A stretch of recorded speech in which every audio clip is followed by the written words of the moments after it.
देखिए, मैं आपको बताना चाहता हूँ कि जो पब्लिक हेल्थ इंजीनियरिंग डिपार्टमेंट है, जो अपने वाटर वर्क से जो पानी हम अपना डिस्ट्रीब्यूशन के लिए भेजते हैं, वो पूरी तरह से अपना पानी जो है वो बैक्टीरिया फ्री, पोर्टेबल और ट्रांसपेरेंट होता है। हम पूरी तरह से सब कुछ चेक करते हैं, क्लोरीनेशन होता है, फिल्ट्रेशन होता है। इसके बाद ही हम उस पानी को डिस्ट्रीब्यूशन में जो अलग अलग जो एरियाज हैं, लोगों के कॉलोनीज हैं, उनमें भेजते हैं। अब जहाँ तक पानी के गंदे पानी की बात आती है, कई बार शिकायतें जो है ना ये मिलती हैं कि जो है पानी सीवरेज मिक्स आ रहा है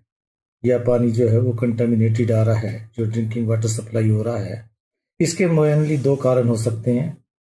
पहला कारण तो ये हो सकता है कि जो हमारी जो मेन लाइन है, जो कि उस एरिया तक जा रही है, उसमें कहीं लीकेज हो। अगर उसमें लीकेजेस है तो डेफिनेटली जो आसपास का जब लाइन खाली होती है या जो पानी उसके बाद लीकेज होने के बाद वापस उस लाइन में जाएगा, तो उसमें मिट्टी या सिल्ट के पार्टिकल्स हमें दिखाई देते हैं, जिससे वो पहचान लिया जाता है कि ये लीकेज होने की वजह से गंदा पानी आ रहा है। दूसरा कारण हो सकता है, जो गंदा पानी आता है वो कंज्यूमर्स का जो कनेक्शन होता है, जो कि अपनी डिस्ट्रीब्यूशन लाइन से कंज्यूमर के घर तक जाता है। उसमें क्या होता है कि वो या तो जीआई पाइप होता है, एज पर नॉर्म्स तो वो जीआई पाइप ही लगता है। कई परिस्थितियों में जो अपने हाउस होल्डर्स होते हैं वो पीवीसी भी लगा लेते हैं, जो कि एज पर नॉर्म्स नहीं है और वो सही भी नहीं है। तो इनकी एज बहुत कम होती है। जीआई पाइप की एज आमतौर पे 5 से 6 साल होती है, चूंकि क्लोरीनेशन पानी जाता है, क्लोरीनेटेड होके पानी जाता है, तो उसमें रस्टिंग भी हो जाती है कई एक बार। और इसके अलावा भी वो पानी जैसे कि जो टाइम के साथ जो डिग्रेडेशन होता है, उसके हिसाब से मैं समझता हूँ कि जीआई पाइप की जो एज है वो 5-6 साल के बाद वो उसमें कोई ना कोई वो डैमेज हो जाता है, क्रैक्स ले जाता है। इसी तरह से पीवीसी पाइप की तो बहुत ही कम एज होती है, उसकी ड्यूरेबिलिटी बहुत कम होती है। तो वहां से जो पानी जो हमारा जो पाइप आ रहा है, जो लाइन उसको अपनी नाली को या लोकल ड्रेन्स को क्रॉस करके आ रहा है, जैसे ही वो पाइप डैमेज होगा वो वहां से पानी को सक करना शुरू कर देगा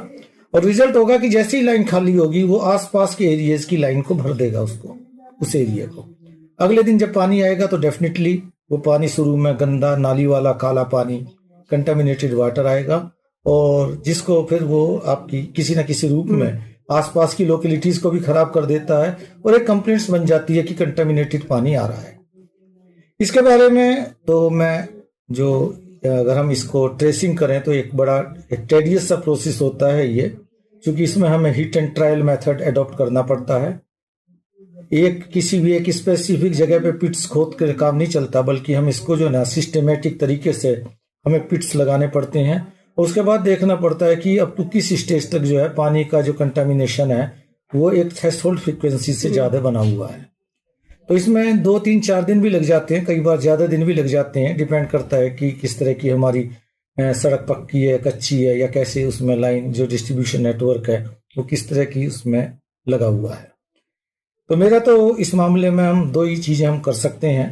पहली बात तो यह है कि हम अपनी लीकेजेस को टाइम बाउंड तरीके से रिपेयर करें अगर कोई लीकेज में लाइन में हो रही है। और दूसरी बात यह है कि मैं लोगों से ये अपील करना चाहूंगा कि एक थंब रूल मान के चलें कि जिन लोगों के कनेक्शन 5-6 साल पहले जिनके सैंक्शन हुए हैं, और उन लोगों को अपने पाइप जो है एक वॉलंटरी वे में अपने जो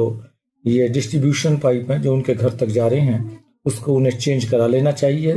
ताकि ना केवल इससे उनकी सेफ्टी बल्कि उसकी वजह से जो आसपास की लोकेलिटीज में जो पानी गंदा होता है उससे भी हम छुटकारा पा सकते हैं। काफी बार बाजार में देखते हैं सर, बड़ी लाइन भी जो सीवरेज की है वो लीकेज हो जाती है, वहां से भी मिक्स पानी जाता है। इसका क्या पब्लिक हेल्थ मतलब समाधान कर रही है? देखिए, इससे सीवरेज की लाइन का जो बात आप बता रहे हैं, वैसे तो सीवरेज और पानी का नेटवर्क दोनों का अलग अलग होता है। कई बार होता है सर, पुराने पाइपों के कारण, लाइन पुरानी होने के कारण। लेकिन मैंने अभी जो बताया ना दोनों चीजों की, कोई वही ज्वाइंट अगर इस तरह का लूज ज्वाइंट हो गया या कोई इस तरह का पाइप जो है वो पहले से लीकेज या डैमेज है, तो वहां से कई बार वो उसको सीवर को सक कर जाती है लाइन, और डेफिनेटली वो पानी जब अगले दिन जब सप्लाई आएगी, पानी की लाइन के साथ सबसे बड़ी दिक्कत ये होती है कि ये आपका स्पेसिफिक ड्यूरेशन में चलती है, बाकी समय ये खाली रहती है। तो उस टाइम पे जब ये खाली रहती है उस समय पे ये कहीं से भी बाहर का जो भी इसको सोर्स मिलेगा, चाहे वो नाली है, चाहे वो सीवरेज है, चाहे वो अपना लीकेजेस है कोई, वहां से ये पानी को सक कर लेता है और अगले दिन डेफिनेटली वो पानी सारा जो है वो कुछ टाइम तक जो है वो कंटेमिनेटेड ही जाएगा।